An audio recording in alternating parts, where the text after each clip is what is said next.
Josep Guardiola Nasala leo mwenye umri wa miaka 52 alizaliwa katika mji mdogo huko San Pedro, Catalonia wenye wakazi zaidi ya 7,000. Labda kocha maarufu wa mpira wa mguu anayetafutwa sana kwa sasa, anayejulikana zaidi kama Pep Guardiola, ana hadithi ya kushangaza sana na nitakwambia kila kitu leo, tangu mwanzo wake kama mchezaji wa kadada hadi taji la mwisho la kitaifa huko Uingereza kushinda na Manchester City. Pep Guardiola ni mtu ajabu sana katika soka na mkubali sana kwa ujasiri wake katika kuunda timu. Wengine wanamshangaa kwa kufunza timu zicheze mpira, kufurahia mpira na kutafuta goli kila wakati. Lakini mwanzo wa safari ya kocha kama kawaida yake haikuwa rahisi. Labda ulimsikia katika miaka ya 2009 hadi mwaka wa 2010 pale Barcelona ilipoanza kushinda kila kitu huko Ulaya. Lakini Pep kama makocha wengine alianza safari yake kama mchezaji wa mpira, lakini hakuwa mchezaji wa klabu yoyote. Alianza bila chochote. Alianza huko chini ya kona maarufu za Barcelona huko Catalonia akiwa na umri wa miaka 13 tu. Jose mdogo ambaye tayari amechukua falsafa nzima ya mtindo wa uchezaji wa kukera kutoka kwa moja ya vilabu vya kitamaduni barani Ulaya. Kadri muda ulivyopita, Guardiola aliyekamilisha michezo 59 na kukaa na timu ya Barcelona kwa miaka 2 hadi alikuwa kufanya mazoezi na wachezaji wa kulipwa wa klabu hiyo. Kwa Pep, huu ulikuwa ni wakati muhimu zaidi katika maisha yake ya soka, kwa sababu ni wakati ambapo alifikiria juu ya kwamba yeye alikuwa mchezaji wa Barcelona na huu ndio ulikuwa mwanzo wa kila kitu kilichokuja baadaye huko Barcelona. Guardiola alicheza kama kiungo wakati, na cha kufurahisha, hii ndio nafasi anayoipenda zaidi katika timu anayoifundisha kwa sasa. Pep alikuwa mwanzilishi kwa mara ya kwanza katika msimu wa 91 hadi 92 wakati Barcelona ilikuwa bingwa wa mabingwa wa Uhispania na ligi ya mabingwa. Timu hiyo iliongozwa na Renka, moja ya motisha kuu za kocha huyu wa sasa. Baada ya yote, mtindo wa Cruyff Renka wa uchezaji ndio hasa ambao Pep anafanya kazi nao leo. Baada ya kuwa bingwa wa ligi ya mabingwa, Guardiola alivuka njia ya timu hiyo ya Sao Paulo mnamo mwaka wa 1902 na kupoteza fainali ya kombe la dunia la klabu bingwa mwaka huo huko Tokyo kwa mabao 2-1. Katika msimu wa 99 hadi 97 alichukua kama nahodha wa timu kuu kutoka mwaka huo na akaendelea. Pep alianza kupokea maelekezo kutoka kwa mjumbe mpya wa kamati ya kiufundi ya Barcelona. Wakati huo alikuwa Jose Mourinho, alikuwa kocha msaidizi wa timu hiyo na alimfundisha Pep Guardiola kwa muda.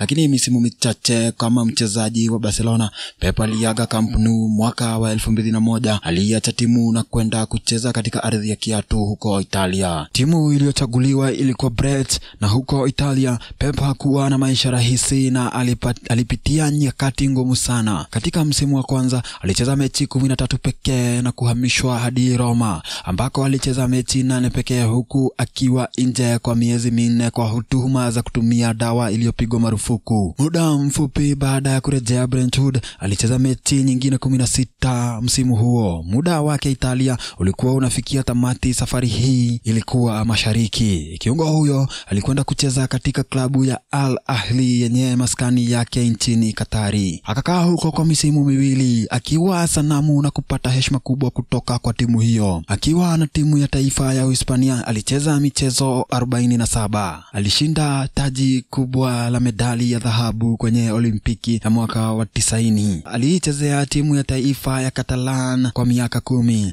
Pep alimalizia soka lake nchini Mexico katika timu itwayo Dorados ambayo ilimfundisha kwamba huo ulikuwa wakati ambapo sasa alihitaji kukua zaidi duniani kote na kujulikana, kwa sababu sasa Pep alikuwa anajitayarisha kuwa kocha wa soka rasmi. Lakini kama kila mwanzo, sio kila kitu kilikuwa rahisi. Ingawa hali ya kung'aa kwa Guardiola kama mkufunzi ilikuwa wazi, pia alianza mazoezi na timu B ya Barcelona mnamo Juni 21 mwaka wa 2007. akishinda taji lake la kwanza na kuwa bingwa kutoka kwa timu ya tatu ya Uhispania. Ona jinsi historia ilivyokuwa ikijengwa. Katika timu hii ya B ya Barcelona, Pep alikuwa na wachezaji kama Sergio Busquets, Pedro Rodriguez na Thiago Alcantara. Nadhani umewahi kuwasikia, sivyo? Kwa sababu aliwaleta katika timu kuu miaka michache baadaye. Baada ya mwaka wa mafanikio na maandalizi kama mkuu wa timu B ya Barcelona, ilikuwa sasa wakati wa changamoto kubwa zaidi. Mei 8, 2008, Pep alitambulishwa kama kocha mkuu wa timu kuu ya Barcelona. Katika msimu wake wa kwanza, mafanikio yalikuwa hakika. Alikuwa na mechi ya kwanza iliyojaa matokeo chanya na rekodi zilivunjwa. Ukweli huu unaonyeshwa na udadisi kwamba lazima aombe uhuru kamili wa kufanya mazungumzo na wachezaji maarufu wa kikosi mara tu alipofika kama Ronaldinho, Gaucho na Deco. Baada ya yote, alitaka kujenga timu isiyo na nyota lakini yenye wanasoka wengi. Katika mwaka wake wa kwanza alishinda kila alichoweza: kombe la mfalme Copa del Rey, ligi ya mabingwa ya Ulaya, kombe la dunia la klabu bingwa Real Title katika msimu wa kwanza. Msimu huo wa kushinda mara 3 unachukuliwa kama mojawapo ya bora zaidi katika historia ya klabu hiyo. Zaidi na hayo, alikuwa kijana mdogo zaidi kusimamia timu ambayo imewahi kushinda ligi kuu ya mabingwa akiwa tu na miaka 37. Hivi karibuni tuliweza kuona mabadiliko ya utendaji wa timu ambazo Pep amekuwa akiziongoza: kumiliki mpira na pia kubana, kurejesha mpira kwenye timu na ubora wa nambari katika michezo. Huu ulikuwa na bado ndio msingi wa timu zake. Kimsingi, wazo ni kupakia upande mmoja wa uwanja na kufanya safu ya ulinzi ya mpinzani kucheza mpira na kusahau safu ya mashambulizi. Baada ya yote, njia bora ya kujilinda na usiruhusu mpinzani kuunda fursa ni kuto kumpa mpira kabisa. Mbinu hii inajulikana kwa dhana ya tiki-taka. Kwake Pep, kumiliki mpira ni hirizi tu na ni silaha tu ya kumsambaratisha timu ya mpinzani kwa vitendo maalum na vya kuzingatia wakati ili kufunga mabao.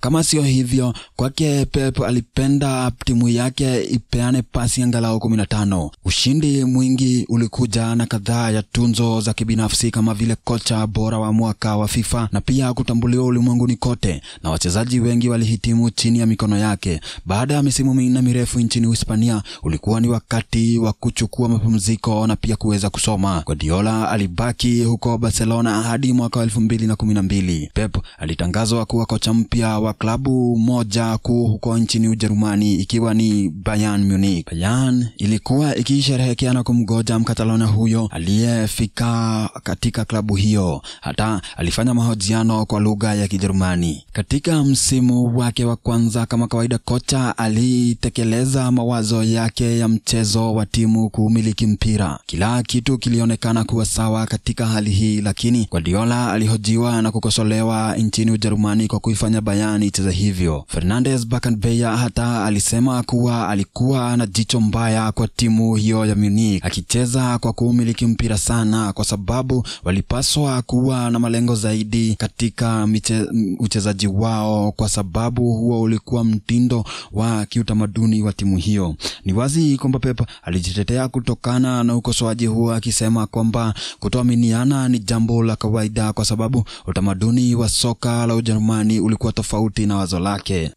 Alipata ushindi mara 2 na maonyesho mazuri wakati wa msimu. Aliondolewa kwenye ligi ya mabingwa na Real Madrid. Bayern ilichapwa mabao 4-0 na Guardiola akaaga mashindano hayo. Jambo hilo lilimfanya kocha huyo asome tena timu yake na kufikiria upya kuingia utamaduni zaidi wa Wajerumani kwenye mchezo. Alianza kufikiria upya wazo la mpira wa juu katika eneo hilo na mabao ya vichwa ambayo yalikuwa hayafanyiki yakaanza kutokea. Timu nayo ilianza kukosekana na kucheza michezo migumu zaidi. Pep alishinda Bundesliga katika misimu 3 akiwa na Bayern, lakini lengo kuu ambalo lilikuwa ni mashindano ya Europa halikufanikiwa. Mnamo Disemba 20 mwaka wa 2015, Bayern ilitangaza rasmi kwamba Pep hataongeza mkataba na ataondoka mwishoni mwa msimu huo. Baada ya kuondoka Bayern Munich, kile ambacho kila mtu alikitarajia kilifanyika. Pep alielekea huko Uingereza juu ya mradi ustadi wa ujasiri huko Manchester City. Labda hii ingekuwa changamoto kubwa katika taaluma ya kocha, lakini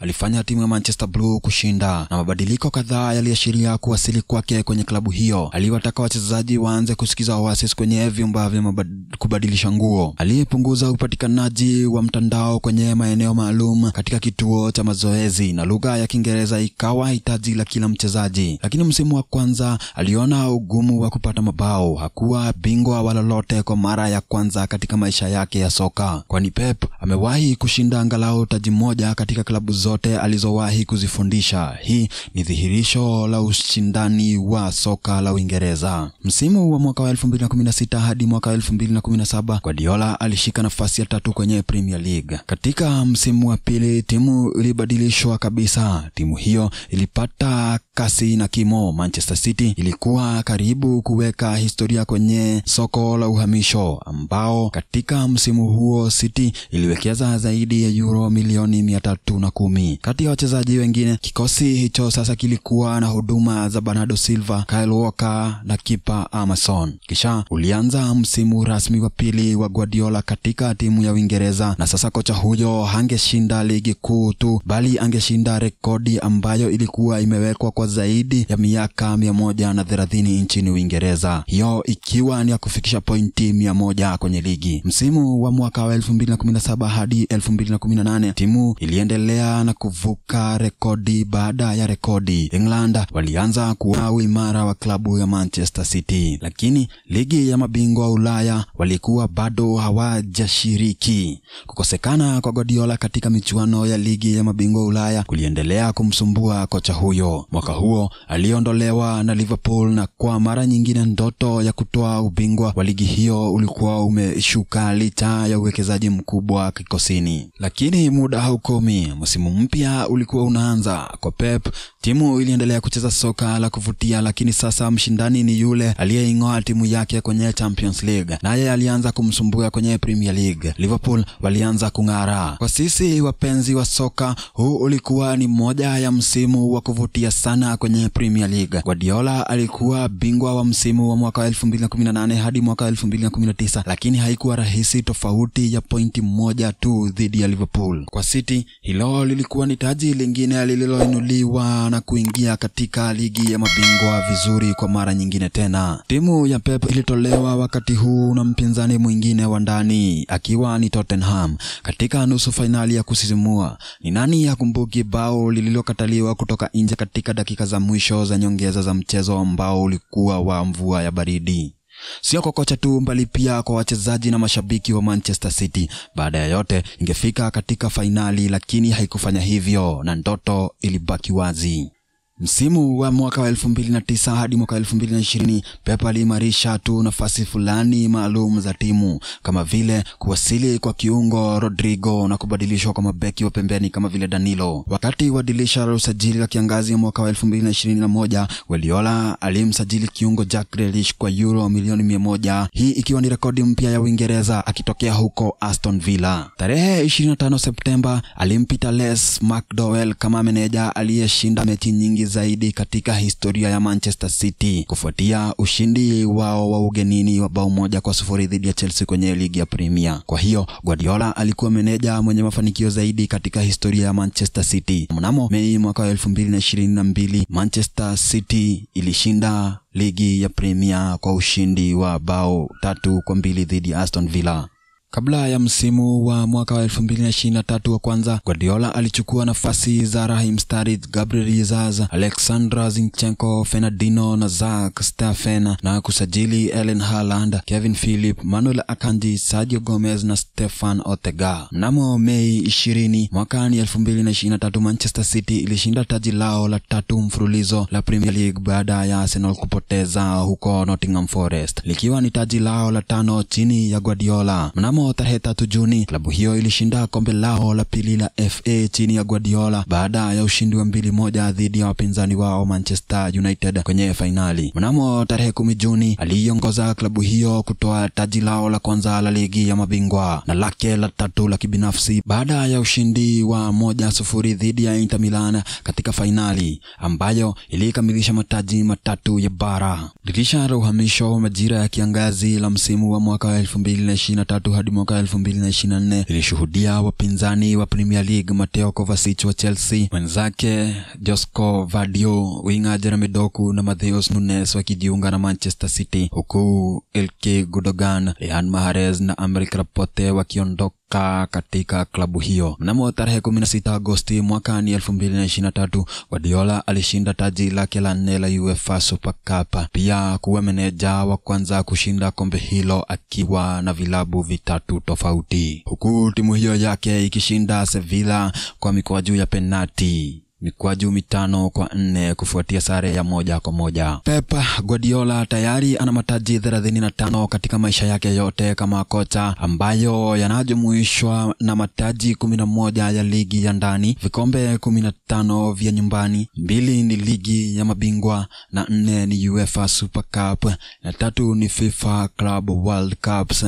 Hii ni wastani wa zaidi ya mataji 2 kwa kila msimu. Si mbaya, hii ni tafakari ya kazi nyingi, kujiamini na ujasiri. Pep hakushinda haya yote kwa siku moja, ni wazo lake na mtindo wa uchezaji ambao alianza kujenga zamani alipokuwa bado mwanariadha mchanga kando ya Barcelona, kisha akawa na fursa ya kufanya kazi na Cruyff, mmoja wa wahusika wakuu katika historia ya soka. Akichukua kadri alivyoweza, akabadilisha kila kitu ambacho sisi tunajua siku hizi. Pep sio kocha tu wa mpira, bali pia ni mkurugenzi wa mpira na mtu mwenye ndoto. Wakati wote lengo sio kushinda tu na kucheza vizuri, ni pia kupenda mpira, kupenda magoli, kuburudisha umma uwanjani na kwenye runinga, na kuhakikisha kwamba hadithi ya Joseph Guardiola na Salah inaendelea kwa miaka mingi uwanjani na kwamba maoni yake yanapata wafuasi wengi zaidi ulimwenguni kote. Haya basi, kama umefurahia video ambayo tumekuandalia,